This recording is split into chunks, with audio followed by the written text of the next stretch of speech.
Dans cet évangile du 4e dimanche du temps ordinaire et de l'année B, cet évangile selon saint Marc, on voit Jésus entrer dans une synagogue. Il le fera souvent d'ailleurs pour enseigner les gens, le jour du sabbat. Bien sûr, de cette façon, il est sûr d'avoir un public non négligeable. De la même manière, on va lui donner des écritures à commenter, donc ça pourra faire un démarrage d'enseignement. Et puis il y aura toujours, bien sûr, et des gens potentiellement acquis à la cause de Jésus, des gens désireux de voir leurs malades ou leurs infirmités personnelles guéries par Jésus, et des ennemis. Et dans les ennemis, il n'y a pas uniquement des ennemis, j'allais dire, à titre humain, il y a aussi des gens qui sont ennemis parce qu'ils sont possédés par un esprit mauvais. Et en fait, ceux-là ne sont pas des ennemis de Jésus, ils sont dépendants totalement, ils sont, comment dirais-je, l'esprit est entré par effraction chez eux et c'est lui qui est devenu le patron. Et donc, ils ne sont pas responsables de cette possession, et Jésus d'ailleurs chassera les esprits mauvais. Voilà, c'est un peu tout ça qu'on trouve dans l'Évangile. Alors, il y a un élément qu'on ne voit pas dans cet Évangile, justement, c'est l'opposition de Jean, véritablement, une opposition, véritablement, comment dirais-je, intellectuelle, spirituelle, de gens comme Jésus en rencontrera ultérieurement beaucoup, qui sont en général des pharisiens, des gens proches des docteurs de la loi, des scribes, etc., qui vont peu à peu se mobiliser contre Jésus parce que Jésus les dérange. Parce que Jésus, au contraire, si vous voulez, ne rentre pas dans leur jeu à eux. Et leur jeu à eux, c'est un jeu où ils se servent de la foi juive, du judaïsme, pour dominer religieusement toute la population. Les chefs religieux d'Israël ont été pratiquement l'essentiel des ennemis de Jésus. Ouais. C'est eux qui ont fomenté tout le complot contre Jésus. On les voit de plus en plus se réunir, se concerter pour essayer d'empêcher Jésus.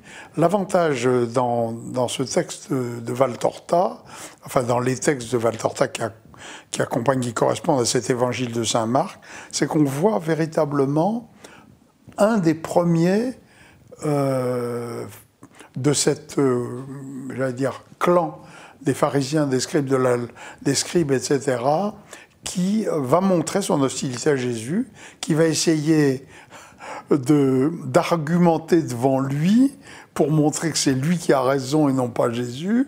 Évidemment, il ne fera pas le poids et il partira finalement de la synagogue sous les colibés de la population de la synagogue ce jour-là. Voilà. Donc il y a un élément nouveau dans Valtorta qu'on ne voit pas, si vous voulez, dans cet évangile. Pour le reste, simplement, on a évidemment beaucoup plus de détails.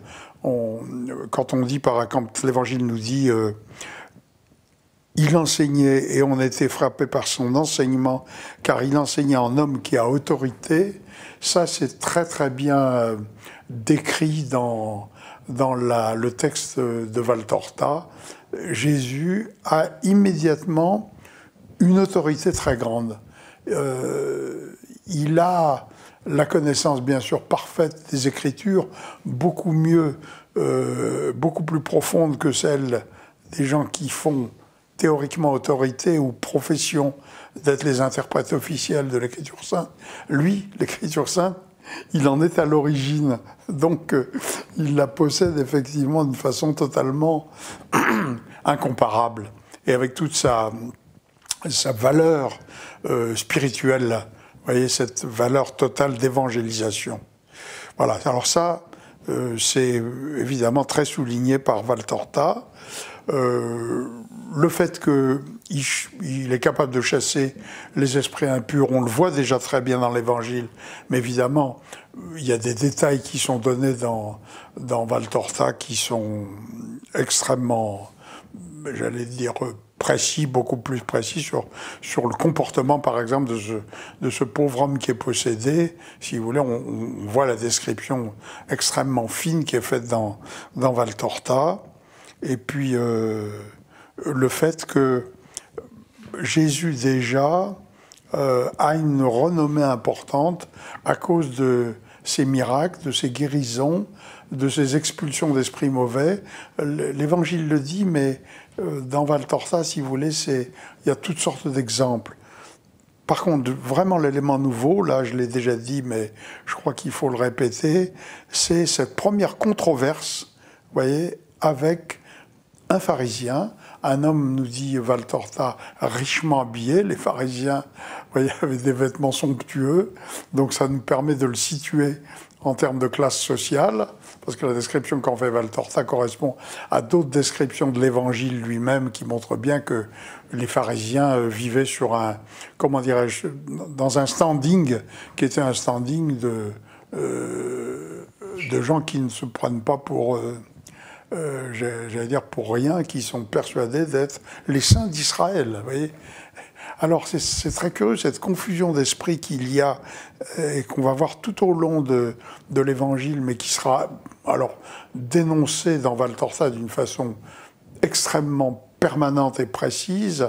C'est que cette classe sociale, c'est qu'au fond, les pharisiens, on sait par l'histoire sainte, si vous voulez, que c'est les descendants des gens qui ont eu le courage de résister au IIe siècle avant Jésus-Christ à l'hellénisation d'Israël. Ouais, et il y a eu des martyrs. Le livre des martyrs d'Israël, c'est le livre de gens qui ont résisté très courageusement. Le problème, c'est que les descendants de ces personnes-là, si vous voulez, sont devenus en quelque sorte des héritiers qui avaient une espèce de prépotence, vous voyez, liée aux martyrs de leurs ancêtres, mais pas à leur fidélité à eux. Hein, ils étaient en quelque sorte des imposteurs, quoi. Et ça, on le voit un petit peu dans l'Évangile, mais alors dans le récit de Valtorta, on voit vraiment ces gens qui sont des imposteurs et qui vont tout au long de l'Évangile, d'abord à titre individuel, ou quelquefois par 2 ou par 3 ou par 4, arriver pour essayer de déstabiliser Jésus, vous voyez, de rentrer dans une controverse avec lui et de le stabiliser, et notamment Pierre qui a une espèce d'instinct qui les sent, rien que de les voir, il se dit ça y est, c'est des gens qui viennent contester mon maître. Et il commence à être dans une espèce de rogne intérieure, parce que, comme il le dit avec beaucoup d'humilité, Pierre, il dit « moi je suis irascible ».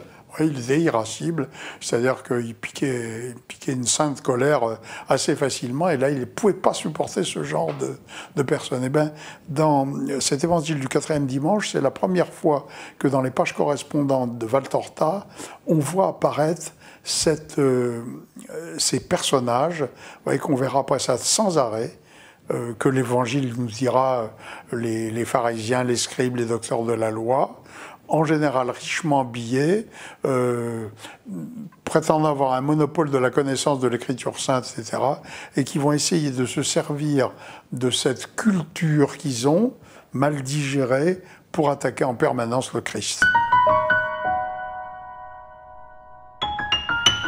Alors la clé, c'est « il enseignait en homme qui a autorité ».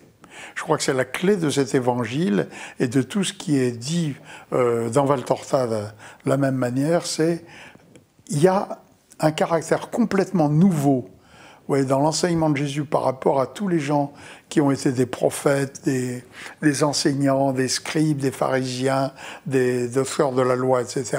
Lui, il ne répète pas des choses qui ont été déjà dites par d'autres en pinaillant, ce qui était souvent le cas des scribes et des docteurs de la loi, des gens qui étaient, vous voyez, des gens qui regardent les détails, etc. Lui, au contraire, il enseigne avec autorité, c'est-à-dire qu'il montre dans toute l'Écriture, si vous voulez, ce qui fait grandir les gens, au géo, hein, faire grandir les gens.